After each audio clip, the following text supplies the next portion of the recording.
Hello guys, आप सभी को गुड मॉर्निंग। हेलो गाइस, आप सभी को गुड मॉर्निंग। आज है संडे। आज है संडे और ये उठ गए हैं इतनी जल्दी।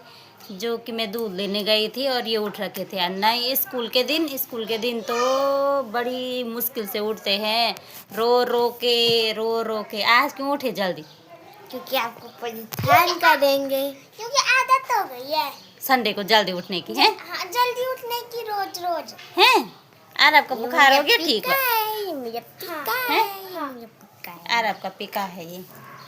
बाय बाय दोस्तों। आज करेंगे संडे के दिन बहुत सारा काम। इसको, इन दोनों को नहलाना, इनके कपड़े और स्कूल की ड्रेस। बोल। हाँ मेरा बर्थडे भी आने वाला है महीने 22 और आपका बर्थडे भी आने वाला है भाई। 22 तारीख। हाँ हाँ, तो बाय बाय। अभी तो बहुत दिन है।